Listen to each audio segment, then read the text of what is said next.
ಇದರಿಂದ ಗಾಳಿಪಟ ಹಾರಬೇಕಾದ್ರೆ ಅದರ ರಂಗರಂಗಾಗಿ ಕಾಣ್ತಕ್ಕಂಥದ್ದು ನಮ್ಮನ್ನು ಸೆಳೆಯುತ್ತೆ. ಅದರಲ್ಲಿ ಮೊದಲನೇ ಬಣ್ಣ ನನ್ನ ಅಣ್ಣ, ಅಂದ್ರೆ ಇದು ಎರಡನೇದಲ್ಲ ಮೂರನೇದು ಹ್ಯಾಟ್ರಿಕ್ ಸಿನಿಮಾ ಅದ್ಭುತವಾಗಿತ್ತು. ಅದಾದ್ಮೇಲೆ ನೆಕ್ಸ್ಟ್ ತಲವಾರ್ಪೇಟೆ ರಿಲೀಸ್ ಆಗುತ್ತೆ. ತಲವಾರ್ಪೇಟೆ ಆದ್ಮೇಲೆ ಕಡಲಕೋಟೆ ಬರ್ತಿದೆ. ಇವರ ಬಗ್ಗೆ ಏನ್ ಹೇಳೋದು ನಾವು, ಏನೆಲ್ಲ ಎಷ್ಟು ಹೇಳಿದ್ರು ಬಿಡ್ತೇನೆ. ಕಲಾ ಸುಪುತ್ರ, ಸಕಲ ಕಲಾ ವಲ್ಲಭ, ಇವರು ನಮ್ಗೆ ಅಂದ್ರೆ ಇವರಿಂದ ಬಹಳ ಕಲ್ತಿದ್ದೀನಿ. ಆದ್ರೆ ಅಷ್ಟೇ ಪ್ರೀತಿ, ಮನೆಯವರ ಒಂದು ಭಾವನೆ, ಸ್ವಂತ ಅಣ್ಣನ ಒಂದು ಭಾವನೆ, ಒಂದು ರೆಸ್ಪೆಕ್ಟ್.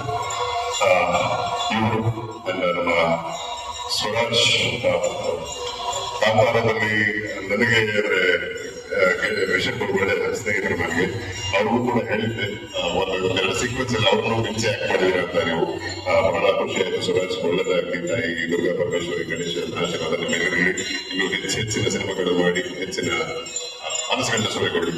ಅಂಡ್ ನಮ್ಮ ಎಸ್ ಪಿ ಸಾಹೇಬರು ನಮ್ಮ ಇದರಲ್ಲಿ ಸ್ಕ್ರೀನ್ ಮಾಡ್ತಾ ಬಂದಂತೆ ನನ್ನ ಗೆಳೆಯ, ನನ್ನ ಉದಯ್, ಅವ್ರು ಸ್ವಲ್ಪ ಸಂಕೋಚದ ವ್ಯಕ್ತಿ, ಬಟ್ ಅಷ್ಟೇ ಹಾರ್ಟ್ಲಿ ಫೆಲೋ. ಬಹಳ ವರ್ಷಗಳಿಂದ ನಾನು ನಂಬಿಕೆ ಮೊದಲು ಬಂದ್ರೆ ಉದಯ್. ಸೊ ಉದಯ್ ನೀವು ಯಾಕೆ ಮಾಡ್ತಿದ್ದೀರಾ? ಡೌಟ್ ಇಲ್ಲ, ಏನಿಲ್ಲ, ನಮ್ಗೆ ಡೌಟ್ ಇಲ್ಲ. ಸೊ ಇನ್ನು ಬಹಳ ಅದ್ಭುತವಾದ ನಟರು, ಕಲಾವಿದರು ಸಿನಿಮಾದಿದ್ದಾರೆ. ಅಚ್ಚುತಾಣ ಇದ್ದಾರೆ, ತಾರಮ್ಮ ಇದ್ದಾರೆ. ಇನ್ನು ಮುಂದೆ ನಿಮಗೆ ಒಬ್ಬೊಬ್ಬರು ಪರಿಚಯ ಆಗ್ತಾ ಹೋಗುತ್ತೆ. ಒಳ್ಳೆ ರೀತಿಯಲ್ಲಿ ಮುಂದೆ ಬರ್ತದೆ. ಅದರಿಂದ ಅದನ್ನು ನೋಡಿದಾಗ ಎಲ್ಲರೂ ಕೂಡ ಈಗ ಬ್ರಹ್ಮನ ದೇವರಿಗೆ ಧನ್ಯ ಆಗ್ತದೆ. ಅದೇ ಆ ಒಳ್ಳೆ ರೀತಿಯಲ್ಲಿ ಕೆಲಸ ಬಂದ್ರೆ ನೋಡಿದಂತಹ ಅಭಿಮಾನಿ ದೇವರುಗಳಿಗೆ ಖುಷಿ. ನಾವು ನಮ್ಮ ದೇವರನ್ನು ಯಾವ ಕೆಲಸದ ದೇವರು ಯಾರು ಹೇಳಿ ಅಭಿಮಾನಿ ದೇವರು. ನಮ್ಮ ಕೆಲಸ ಆ ರಚೆಯಲ್ಲಿ ಅದರ ಒಳಗೆ ದೇವರು ಅಭಿಮಾನಿ ದೇವರು.